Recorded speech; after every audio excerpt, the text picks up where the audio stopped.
This week's call is about diagnosing the sales steps, because some of the feedback that we've gotten is, of course, two main things. One, I need to get better salespeople. You might need to hire, coach, counsel, train, and retain better salespeople, but I need better salespeople, and we're doing some things wrong in our sales process. The first question I have for almost everybody who thinks that they may have a problem or an issue with their sales process is, I ask them to define it for me. What is your sales process?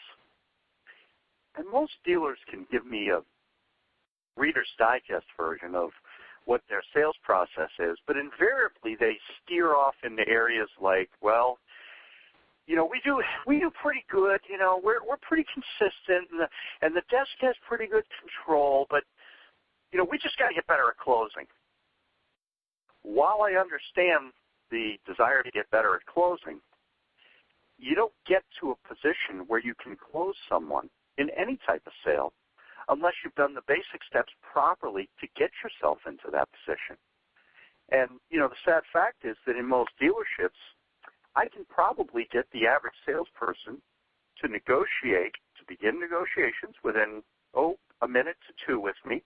And I can also get the average salesperson to tell me they cannot sell me a car today. And that's pretty easy to do. And how I go about doing that is I simply, like all your customers, when they're on the lot, someone comes up, says, can I help you? Well, if the first step of your sales process is a proper greeting, I think you just blew that first step. And since we're not standing out there with people to listen to them, we really don't know what they say. And yet we really do. They're going to say what's most comfortable to them. So can I help you? Or some of those things are going to come out of their mouth. When I say, well, geez, I'm just looking, I got to bring my wife back to look. Do you have any programs on these cars? The second your salesperson starts to answer me, they're negotiating. Oh, they have 0.9. They have $2,500 cash back. Oh, they have 0% for 72 months. Isn't that great? Yeah. Well, that doesn't mean it's the right car for me. You just threw that out to me. So therefore, you're negotiating. If you define in your dealership, there are basics that are always right answers, but there's no specific right answer to what your sales process should be. Not specific. There are suggestions, but, you have to determine that for yourself. But if negotiation is step number 5, and I ask a question on the lot, you got to ask yourself this question, and I mean really honestly. If you have 10 salespeople and I ask all 10 some type of a negotiation question, gee, this is $28,000. I see you said 0 down.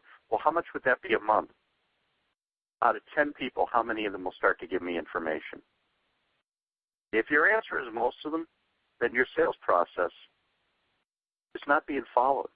It's not defined and trained well enough for them to follow it consistently. And if I say, well, I drove one at another dealership, again, out of your 10-person sales staff, how many of those people will say, well, that's great, and what equipment do you want, and get all my information, and then say, I'll be right back. And how many of them will pull up the vehicle that most closely fits exactly what I said I wanted? And how many of them will say, well, they drove it at the other place. They're not interested in driving it. See, we didn't lead them to drive it. We didn't even ask them to drive it. We made that assumption for them. So again, how many times in 10, if you're honest with yourself, could that happen in your dealership? And if you tell me none, wonderful. But a demonstration ride is a critical part of virtually every sales process I've ever seen. So if we have ways that we bypass that, we skip that step, then again, your defined sales process is not being followed.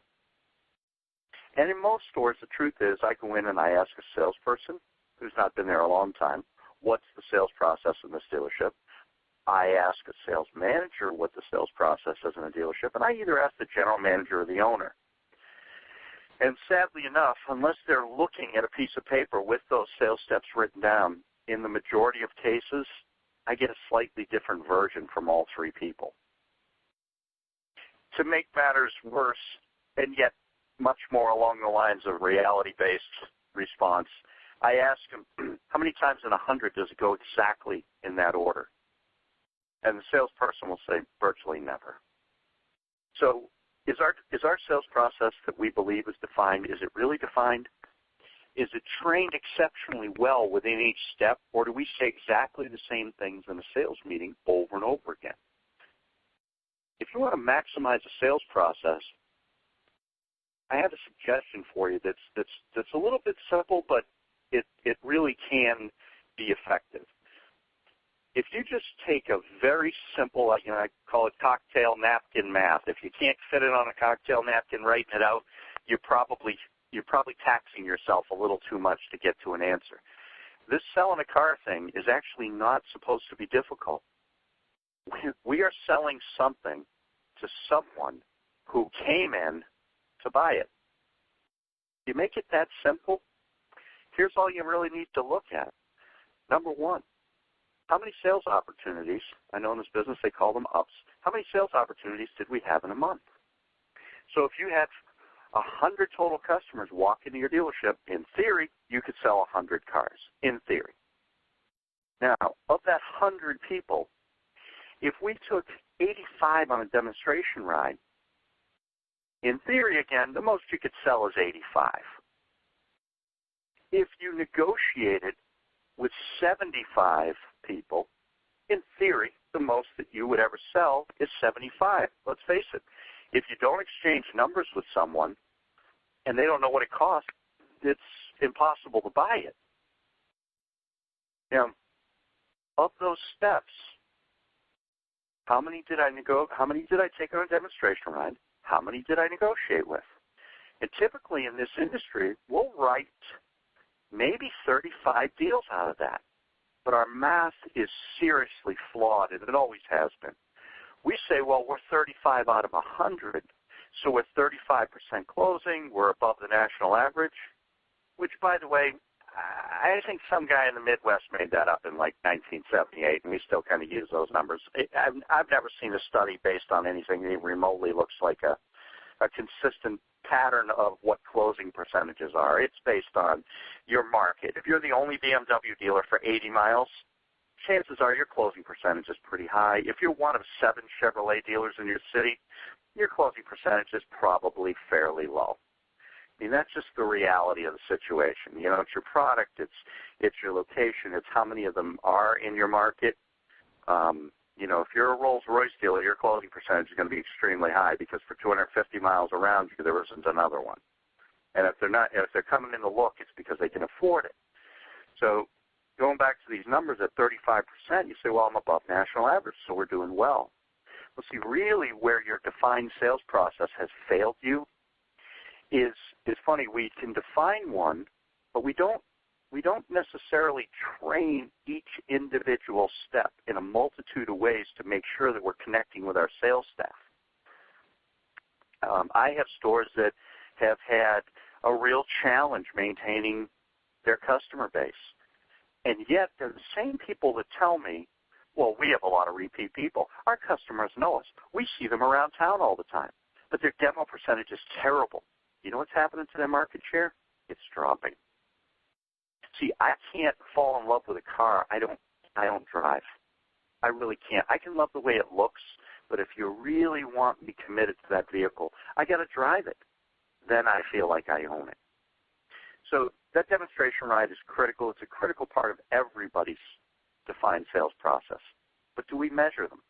See, I started with 100 sales opportunities. I only took a demonstration ride with 85 of them. So my potential, and it's theoretical, I understand, but my potential went from selling 100 cars to selling 85. And then I only negotiated with 75. So my potential dropped from 100 potential sales to 85 potential sales to 75 potential sales. And then what did I do? I wrote 35 of those. Well, if you took the 35 against the 75, because really, that's all you had to sell. That's all the cars you had a chance to sell was 75. You eliminated 25 opportunities by not taking them for a ride and by not giving them numbers. So I'm down to 75. So 35 out of 75 is a much better percentage. The question and where all the units and the profit and the increase comes in for your store within what you already have are just two things. Are you training your defined sales process consistently? Do you have the methodology in place to identify when we're off track from that defined process? And the second thing is, are you measuring accurately and on top of the gaps that we create within the process ourselves? Okay, so if we have 100 potential sales opportunities and we took 85 people for a demonstration ride, what were those 15? Why didn't they drive? Could we not land them on a vehicle that fit their needs? Were they looking for a Corvette and we don't have any in stock and it was all 15 people? Then it's an inventory issue. My guess is that more often than not, it's going to be the salesperson simply didn't get them in a car. If you don't drive it, you won't fall in love with it. Then of the 85 people we did drive, the next gap is a gap of 10. 85 people drove a car, and out of that, you mean to tell me 10 of them didn't have any interest in what the cost would be? Of the 10, do you think that there's a pattern within there of a same salesperson? Within the gap of 25, is there a pattern of the same salesperson? And I think that you'd find that within that gap of having 100 potential cars to sell all the way down to 75, you're going to find consistency in who the salespeople are that don't follow this process all the way. It's the 80-20 rule. 80% of these blown opportunities are going to come from 20% of your sales staff. So that's what I mean about training your defined, and you have to define what your sales process is. If you don't define it, if you don't know where you're going, any road will take you there. And that, in most dealerships, is sadly true. I have 5 guys doing it 5 different ways, and I have a desk manager or a sales manager who, when I sit down with him and do a one-on-one, and I ask him for the strengths and weaknesses of each salesperson, how many units they average per month, what their average income is per month. Most sales managers don't have that information. And if you're managing a defined sales process, when you measure the process, most chefs, maybe the greatest of the greats can work to a large degree without a recipe, but do you know what? 99% of the chefs in the world have to work by a recipe. They have to measure these ingredients out. I don't know why in sales we think that we're above it or we're beyond that level. We have to stay with the defined process. So define your process, train your people to that defined process, and then put something in place to measure it. So turn that 100 sales opportunities into a genuine 100 sales opportunities. You'll sell a lot more cars, and you'll generate more profit for your dealership. With that, I appreciate your time today, as always.